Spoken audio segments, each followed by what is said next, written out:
right, so first up today, we're actually going to talk to Avid, which is mildly surprising to see at the Adobe conference. I'm here with Ray Thompson. Great to see you. Yeah, great to see you too. Please tell me what's going on, because it says you're premiering Adobe on Avid. Exactly. So first of all, I'm glad you made that comment, because a lot of people don't realize Avid and Adobe are actually partners, long-standing partners. We've been partners since back to 2012, and that partnership includes technologies that's being built both by Avid and by Adobe. So for example, Adobe and Premiere has things like DNX, right? Support, right, for the codec, as one example, right? So Avid has really stepped up, I think, over the last few years, our interoperability with all the different tool sets that are from Adobe. So for example, Premiere Pro has a panel that's called Media Central Cloud UX that allows you to basically peer into Avid repositories where you can quickly find content, grab content, and basically import it right into an Adobe Premiere workflow. You can then edit as you see fit inside of Adobe Premiere, and then basically kick that thing back out into a Media Central Cloud UX repository, which means you can also do things like send to playback.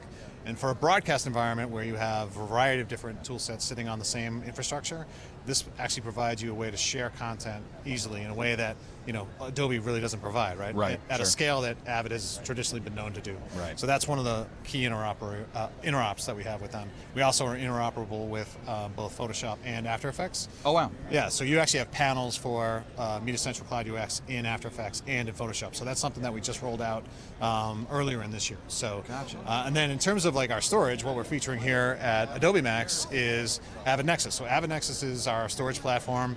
It's a virtual file system, and basically it supports basically heterogeneous networks, meaning you can have pretty much any editor or third-party tool set sitting on top of NEXIS, doing your editing, sharing projects, and basically producing content very quickly using the NEXIS storage file system. So it's kind of like your version of the what is it, the productions panel that's in Premiere, and then bringing the Avid sort of well-known production ecosystem to Adobe workflows. Yeah, exactly. And it really runs the gamut. You can have smaller post-production facilities that take advantage of just the NEXIS file system. You don't need Media Central Cloud UX in order to do that. You can just basically plop all your Adobe seats on top of a NEXIS storage system, and it'll just work out of the box. Right. Or you can, if you're in a broadcast facility and you do have Avid tool sets and you have Adobe tool sets that maybe are today sitting on an island, you can basically connect them all in the same infrastructure. This way, people who are, for example, producing either marketing content or actually doing content for digital-first stories, for example,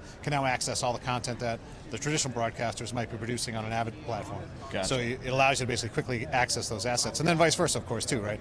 And this works both ways, right? So you can play back Adobe media in Avid. I can play back Avid media in Adobe, right? Which is also a pretty big deal, right? That's something that hadn't really existed until the last few years. Certainly not in the way in which it works today, right? You used to have to export stuff out and then bring it back in. Now you're just sharing it all in the same repository, and people are just working seamlessly, and all the magic kind of happens in the background. Right. So is this a cloud-based workflow? Do you have to have the hard drives kind of locally? How are you? How's that interoperability? Everything we've talked about up to now is actually on-prem, but I'm glad you said that, because we do have a cloud platform. It's called Edit On Demand. It's a SaaS offering. It's actually Avid's first SaaS offering, but you can run Adobe in that same environment. So we have customers using Adobe Premiere, for example, inside of basically an Avid instance that real broadcasters using today for production that are in the cloud. So we have Adobe and Avid mixed together, all in the same environment in the cloud, allowing basically the same interoperability you would have on-prem, but basically putting it up in the cloud. Yeah. So are there, because as I was surprised, are there things that you're noticing post-production people are kind of excited about with this system that maybe I as a DP wouldn't necessarily know? Yeah, I mean, I think people are, first of all, having After Effects and After Effects media available inside of an Avid repository is exciting, right? It's something that everybody's always wanted, right? What's the Adobe version? It's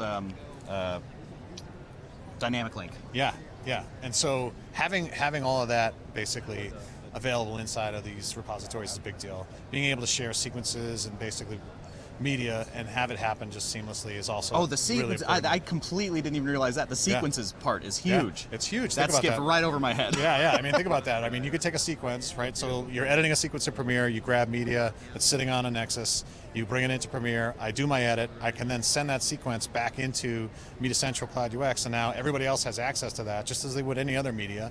And you can even do all the traditional stuff you would do in terms of automation, play out, all of that stuff. You can do it all from that panel inside of Premiere Pro, and then you can do the same thing on the media composer side, right? So you literally have that compatibility that, again, it's a level that hasn't existed. You know, you could share media in the past, but it was a big export. Then you had to take it and bring it into something else. Now it's all sitting in the same file system. And so this is also allowing post houses to have multiple different, you know, your Premiere system, your Adobe Avid system, and having everyone work together. Exactly. Whereas before, you know, I'd apply for jobs as an editor, and they'd be like, "Do you know Avid?" And I'd be like, "No." And they're like, "Well, you don't get to work on this TV show." You know? Well, it is true. I mean, advice to editors is learn both platforms. I mean, it's the best way to honestly maximize your earning potential for sure. And there's great classes, you know, you can take to learn Avid tool sets, of course. But like, you know, again, I would go back to the, you know, partnership, right? This is a really important partnership for Avid. You know, we do things that Adobe doesn't, and Adobe does things that Avid doesn't. Totally. So it's a really nice complementary relationship. Yeah, do we have competition in certain areas? Of course we do. But you know, this industry's always been co-opetition, right? And and we have, I think, over the last few years, really, you know, taken the partnership and extended it in ways that you know, we always hoped to, right? Yeah. And it's really exciting, actually.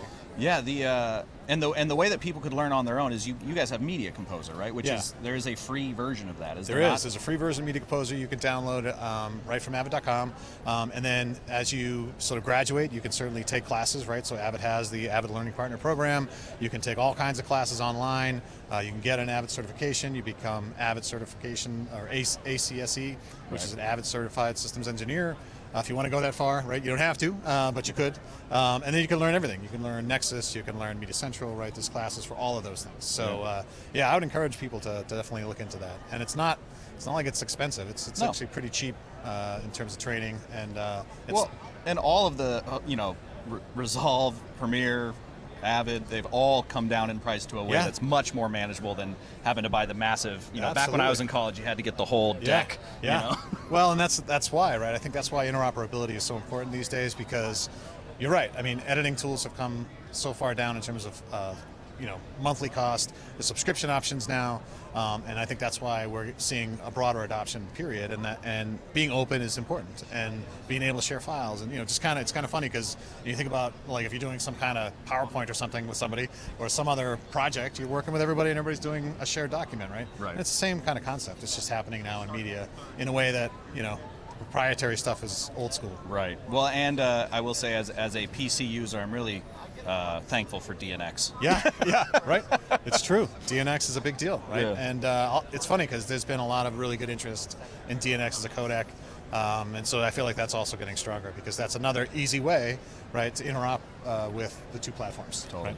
Well, thanks for telling us about that, man. What can, if people are in the area, if people are at the conference, is there anything? Every booth usually has like something cool they can do. Yeah, So. actually, we're giving out a really good prize. So Avid, of course, makes Pro Tools, and so we're giving away Pro Tools and an S1, which is the basically control surface, which is a pretty amazing prize. Oh yeah, actually, that's a big old screen on it too. Yeah, it's an amazing screen, and basically it works with Adobe Premiere Pro.